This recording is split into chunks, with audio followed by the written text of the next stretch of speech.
Esqueça o que você sabe sobre esportes. Se no Brasil o futebol é rei, nos Estados Unidos a coroa vai para outras modalidades. O futebol americano lidera a audiência. O beisebol carrega décadas de tradição. O basquete define a cultura pop. A final do hóquei no gelo é um dos principais eventos esportivos do meio do ano. Se você pretende morar em solo americano, vai precisar pelo menos conhecer um pouco mais de alguns esportes raramente praticados no Brasil.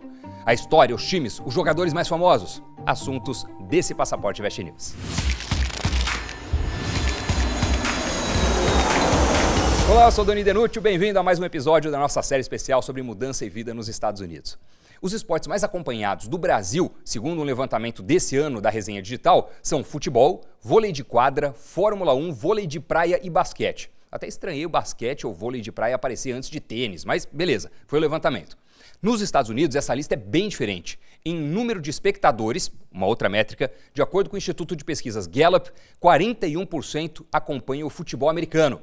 Na sequência aparecem beisebol, basquete, futebol, o normal que a gente conhece, e hóquei no gelo. Curiosamente, até o final dos anos 1960, o beisebol era o dominante, a curva azul desse gráfico aí. Essas estatísticas deixam claro, se você já mora ou pretende morar nos Estados Unidos, vai ter que conhecer pelo menos um pouco de esportes muito diferentes dos que a gente está habituado. Nem que seja para acompanhar as conversas dos colegas de trabalho, dos amigos, ou para participar de eventos esportivos que se tornam acontecimentos nacionais, como o Super Bowl. Mas antes de começar, um calendário das datas dos principais eventos esportivos que mobilizam a audiência americana ao longo do ano.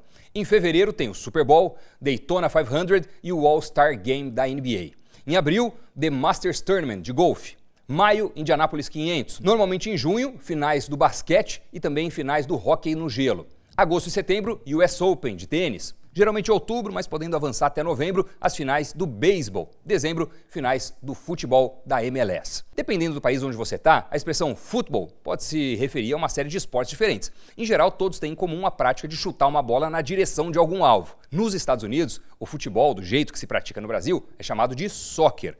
O futebol americano é simplesmente futebol. Here's Barkley, Saquon Barkley.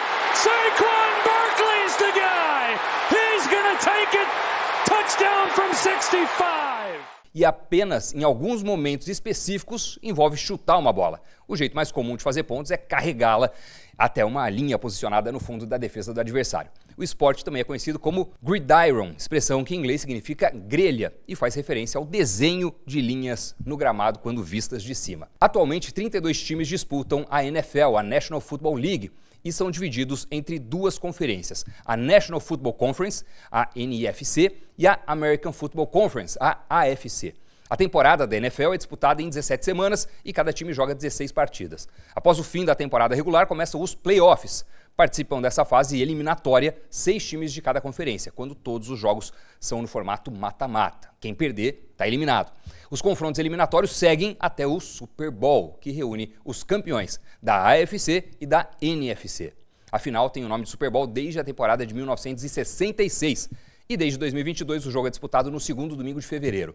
O Super Bowl de 2024 alcançou a audiência recorde de mais de 123 milhões de pessoas nos Estados Unidos. Foi a transmissão televisiva mais assistida da história do país. Uma partida de futebol americano dura 60 minutos no cronômetro. São 4 quartos de 15 minutos, divididos em 2 tempos. O relógio para quando acontece um passe incompleto e quando acontece uma pontuação. O objetivo do jogo é levar a bola oval até a end zone do adversário, avançando pela defesa rival até as áreas coloridas em cada extremidade do campo, o que configura um touchdown, é isso aí. A cada campanha, os times de 11 jogadores devem avançar no mínimo 10 jardas a cada jogada para continuar atacando. Eles têm 4 chances para isso, são as chamadas descidas. Todas elas se iniciam da mesma maneira. A bola é posta na linha imaginária de scrimmage, que separa a defesa e o ataque, e recuada para o quarterback, o cérebro da equipe, digamos assim. Um touchdown vale 6 pontos e dá direito a uma jogada extra, escolhida pelo time. Pode-se tentar um novo mini touchdown, partindo de 2 jardas antes da end zone, que vale 2 pontos, ou então chutar um field goal de 15 jardas, valendo 1 ponto. Depois que a bola é lançada, olha, pode parecer que vale tudo para barrar o adversário, mas não é bem assim. Existem muitas regras de como as disputas devem se dar. Cabeça com cabeça, por exemplo, é proibido, assim como puxar o adversário. Quando os juízes identificam uma falta, bandeiras amarelas são atiradas no campo para parar a jogada. Bora falar de times. Os maiores campeões do Super Bowl em número de títulos são os seguintes, e tem empate na primeira, na segunda e na terceira colocação. Em primeiro lugar, New England Patriots e Pittsburgh Steelers, os dois com 6 títulos cada. Depois, São Francisco 49ers e Dallas Cowboys, 5 títulos. Na sequência, Green Bay Packers e New York Giants, 4 títulos cada equipe. E na lista da CBS, os 5 jogadores mais importantes da história do futebol americano são Peyton Manning, em 5º lugar, Walter Payton, Jim Brown, Jerry Rice em 2º e na liderança Tom Brady. Jogos com bola e bastões são realizados há séculos. O cricket, por exemplo, nasceu na Inglaterra ainda no século XII, mas foi nos Estados Unidos a partir da década de 1820 que a versão moderna do beisebol surgiu para valer. And coming home, here it is! They got him!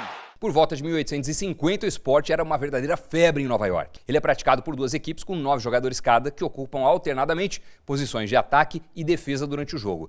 E além do capacete de proteção, usam 3 equipamentos. A bola de beisebol, pesa 140 gramas, o taco, que normalmente é uma peça sólida de madeira de 900 gramas a 1 quilo, e a luva, feita de couro acolchoado, em vários formatos, de acordo com as diferentes posições dos jogadores. E como funciona o beisebol, para quem, como eu, nunca tinha assistido uma partida inteira? Bom, o campo tem um formato de diamante, com áreas específicas em gramado e em terra. As partidas de beisebol costumam durar entre 2 horas e meia, 3 horas. Uma partida é disputada por 2 equipes de 9 jogadores. O time que está no ataque tem que rebater a bola lançada pela equipe na defesa. O objetivo do rebatedor é fazer uma corrida, ou run, sair da base principal, conhecida como home base, correr até outras 3 bases e retornar ao ponto de partida.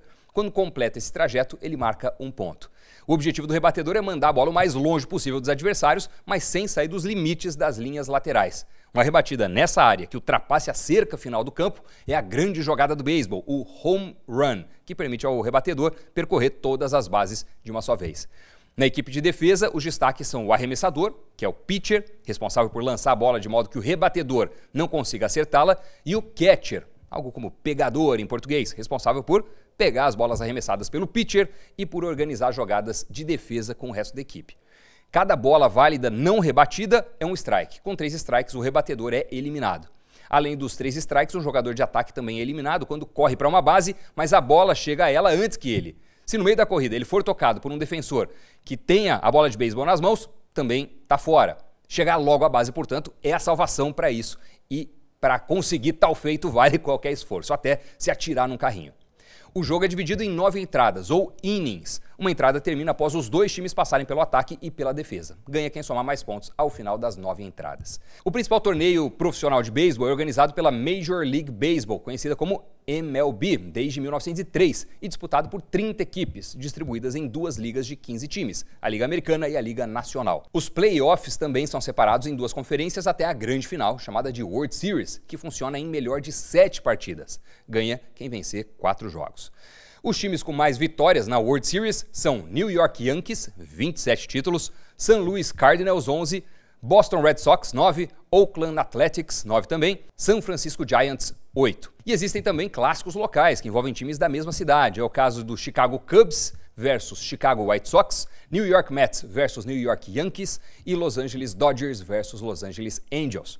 Os 5 atletas mais populares de todos os tempos no beisebol, de acordo com uma lista da ESPN, são Ted Williams, Ty Cobb, Hank Aaron, Willie Mays e Babe Ruth. Step back, 3 on the way, bottom! LeBron James with 5 threes here in the quarter. O basquete surgiu em 1891 e olha como, história interessante, hein? Um professor canadense chamado James Naismith dava aula numa escola cristã chamada Springfield College. Recebeu da direção a missão de entreter os jovens com uma atividade que pudesse ser feita em um lugar fechado durante o inverno do estado de Massachusetts. Nesse processo, ele escreveu 13 regras básicas, pegou 2 cestas de pêssego e colocou uma em cada lado da quadra, penduradas em uma pilastra de 3 metros e 5 centímetros de altura. No começo, os cestos eram fechados embaixo. Rapidamente ficou claro que era melhor abrir o fundo para a bola passar. Curiosamente, ainda hoje, a altura da cesta de basquete permanece em 3 metros e 5 centímetros. A NBA surgiu em 1946. O campeonato da NBA reúne 30 times, 29 dos Estados Unidos e 1 do Canadá, divididos em 2 conferências, leste e oeste. Cada uma com 15 times que se enfrentam para definir as 16 equipes que avançarão para os playoffs, 8 de cada lado. A grande final acontece em junho. Na temporada de 2023-24 foram 11 milhões de espectadores em média por jogo.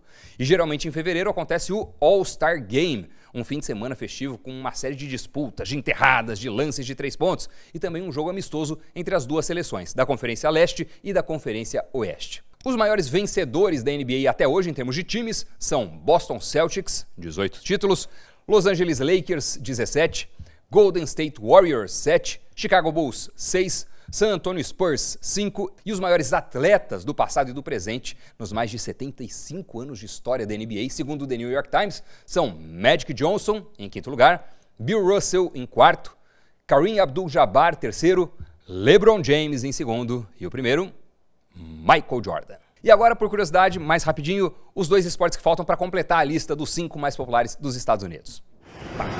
Messi! O esporte mais popular do mundo, com estimados 3,5 bilhões de espectadores, é o futebol. Nos Estados Unidos, ele chegou em meados do século XIX. A partir dos anos 1970, o soccer voltou a se tornar mais influente, com a presença de estrelas como Pelé e Franz Beckenbauer, que jogaram pelo New York Cosmos. Em 93, um ano antes de sediar a Copa do Mundo, foi criada a Major League Soccer, MLS, até hoje a maior liga de futebol dos Estados Unidos. Como acontece com outros esportes no país, os campeonatos da MLS não têm rebaixamento, nem divisão entre Série A, B ou C. Mais recentemente, a estratégia adotada em Nova York, nos anos 70, vem sendo repetida em Miami. O Inter Miami, presidido pelo ex-jogador do Real Madrid e da seleção inglesa, David Beckham, conta atualmente com estrelas do nível de Lionel Messi, Luis Suárez, Gonzalo Higuaín e Sérgio Busquets. A próxima Copa do Mundo, em 2026, vai ter Estados Unidos, Canadá e México como sedes, e a final vai acontecer no estádio MetLife, na região de Nova York. Atualmente, o campeonato é composto por 29 times, sendo 3 do Canadá. A partir do final de outubro ou começo de novembro, as 18 melhores colocadas competem em playoffs, levando ao jogo final decisivo, geralmente realizado em dezembro e conhecido como MLS Cup. 2,2 milhões de espectadores acompanham essa partida. Uma parte significativa da audiência acompanhando a transmissão em espanhol. Nessas barras aí é a parte representada na cor mais escura de cada ano, o que dá uma ideia da popularidade do esporte entre os latinos que vivem nos Estados Unidos. Os times com mais títulos da MLS Cup são LA Galaxy, 5 títulos, DC United, 5 também, e Columbus Crew, 3 títulos.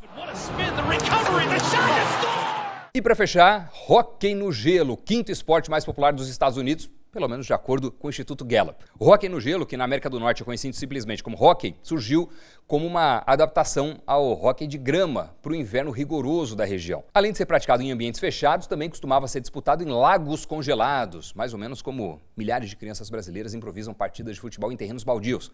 A National Hockey League, NHL, atualmente congrega 25 times americanos e 7 canadenses. E o troféu, concedido ao grande vencedor todos os anos, é conhecido como Stanley Cup.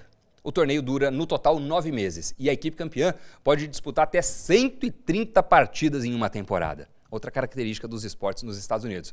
No beisebol também a temporada tem muitas partidas. Os dois times que figuram como os maiores campeões do esporte são canadenses. Montreal Canadiens, 24 títulos, e Toronto Maple Leafs, com 13.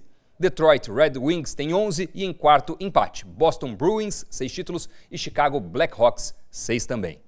E os atletas mais populares de todos os tempos, segundo o New York Times, são os seguintes: Jaromir Jagr, em quinto lugar, Sidney Crosby, em quarto, Bobby Orr, terceiro, Mario Lemieux, em segundo e Wayne Gretzky, em primeiro lugar. Tá aí o panorama dos 5 esportes prediletos dos americanos. Eu espero que você tenha aprendido algo de diferente ao longo desse programa. Chuva de informações, de nomes de times, de jogadores.